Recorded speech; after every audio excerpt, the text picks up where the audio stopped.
लिए होगा। जी हाँ, पूरे भारत के युवाओं के लिए जो नौकरी के तलाश में लगे हैं उनके लिए आज का ये बदलाव वरदान साबित होगा। वीडियो को पूरा जरूर देखें। आपसे अनुरोध है कि इस वीडियो को अपने सभी फैमिली एंड फ्रेंड्स के साथ भी शेयर करें। आज हम सबसे पहले देश के उन 3 करोड़ युवाओं की बात करेंगे जो हर साल रोजगार हासिल करने के लिए एसएससी, रेलवे और बैंकिंग की प्रारंभिक परीक्षाएं देते हैं। यानी आज सबसे पहले उन युवाओं की बात करेंगे जो सरकारी नौकरी का सपना देखते हुए बड़े होते हैं। उन सब परिवारों की बात करेंगे जो ये सोचते हैं कि उन परिवारों में जो युवा हैं, जो छात्र हैं, एक ना एक दिन उन्हें सरकारी नौकरी मिलेगी। सरकार ने अब इन तीनों विभागों के लिए अलग अलग परीक्षाओं के सिस्टम को समाप्त कर दिया है।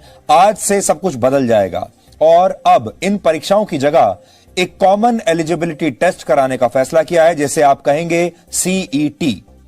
किसी भी व्यक्ति के जीवन में रोजगार बहुत महत्वपूर्ण होता है और भारत के करोड़ों युवा इसी सपने के साथ बड़े होते हैं कि एक ना एक दिन वो बड़ी सरकारी नौकरी हासिल करेंगे।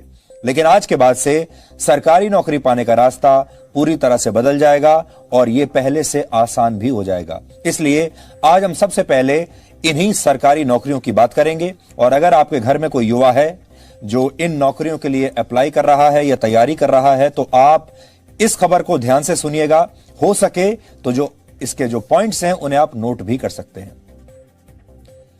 अब भारत के करोड़ों युवाओं को बैंकिंग, रेलवे और स्टाफ सिलेक्शन कमीशन यानी एसएससी की मुख्य परीक्षाओं में बैठने के लिए अलग अलग प्रारंभिक परीक्षाएं नहीं देनी होंगी।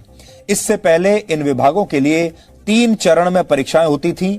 सबसे पहले प्रारंभिक परीक्षा होती थी, इसके बाद मुख्य परीक्षा होती थी और आखिर में इंटरव्यू होता था जिसके जरिए किसी भी उम्मीदवार का चयन किया जाता था।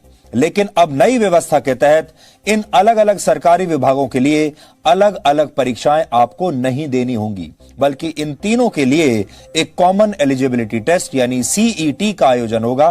पहले हर प्रारंभिक परीक्षा के लिए अलग आवेदन पत्र और अलग परीक्षा केंद्र हुआ करते थे, जिससे आपको बड़ी परेशानी होती थी।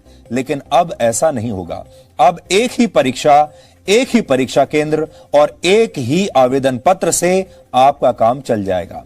केंद्र सरकार की कैबिनेट ने पहले के उलझे हुए सिस्टम को अब समाप्त कर दिया है और कैबिनेट की बैठक में कॉमन एलिजिबिलिटी टेस्ट कराने के लिए एक नेशनल रिक्रूटमेंट एजेंसी यानी एनआरए के गठन को आज मंजूरी दे दी गई है। अब ये एजेंसी ये सारे परीक्षाओं का आयोजन करेगी।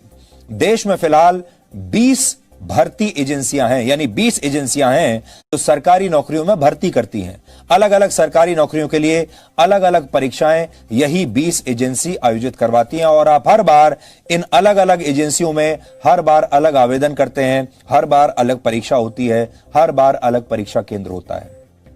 लेकिन अब ये जो नई एजेंसी है जिसका नाम है एनआरए के गठन के बाद वर्ष 2021 से यानी अगले साल से बैंकिंग, रेलवे और एसएससी की मुख्य परीक्षा में चयन के लिए आपको एक ही परीक्षा पास करनी होगी।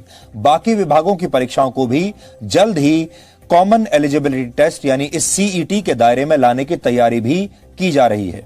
इससे फायदा यह होगा कि सीईटी की परीक्षा पास करने के बाद उम्मीदवार यह फैसला कर सकता है कि उसे सबसे पहले बैंकिंग की मुख्य परीक्षा देनी है या फिर रेलवे की देनी है या फिर एसएससी की मुख्य परीक्षा देनी है। सीईटी में हासिल किए गए अंकों यानी मार्क्स की वैधता 3 साल तक रहेगी। यानी अगर कोई युवा चाहे तो इन्हीं नंबरों के आधार पर पहले साल रेलवे की परीक्षा दे सकता है, दूसरे साल बैंकिंग की और तीसरे साल एसएससी की परीक्षा दे सकता है। यह हम आपको आज उदाहरण के जरिए समझा रहे हैं ताकि आपको और अच्छे से समझ में आ जाए। 3 वर्षों के दौरान ये परीक्षाएं देने का क्रम कुछ भी हो सकता है और यह उम्मीदवार की इच्छा पर निर्भर करेगा कि वो पहले कौन सी मुख्य परीक्षा देना चाहता है। सरकार की कोशिश है कि आने वाले समय में सरकारी नौकरियों के लिए बाकी की प्रवेश परीक्षाएं भी कॉमन एलिजिबिलिटी टेस्ट के माध्यम से ही आयोजित कराई जाएं। नेशनल रिक्रूटमेंट एजेंसी अभी 1 वर्ष में 2 बार सीईटी का आयोजन करेगी। 2 बार दे सकते हैं आप इस परीक्षा को। इस परीक्षा में ऑब्जेक्टिव सवालों वाले प्रश्न पत्र होंगे और इन परीक्षाओं में अभी तक केवल 2 भाषाओं में ही प्रश्न पूछे जाते थे और ये भाषाएं आमतौर पर हिंदी और अंग्रेजी हुआ करती थी। लेकिन अब छात्रों को 12 अलग अलग भाषाओं में प्रश्न पत्र हल करने का विकल्प दिया गया है। भविष्य में इन परीक्षाओं का आयोजन भारत की सभी 22 आधिकारिक भाषाओं में कराया जाएगा, यानी उम्मीदवार जल्द ही अपनी क्षेत्रीय भाषा में भी इन परीक्षाओं को दे पाएंगे। सूचना और प्रसारण मंत्री प्रकाश जावड़ेकर ने भारत सरकार के इस फैसले की जानकारी आज जब दी और उन्होंने इस कदम को युवाओं के लिए बहुत फायदेमंद बताया।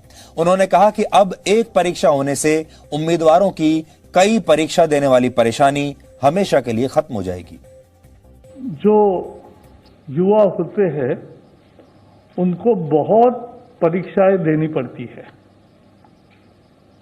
और उनको लगभग 20 रिक्रूटमेंट एजेंसीज हैं।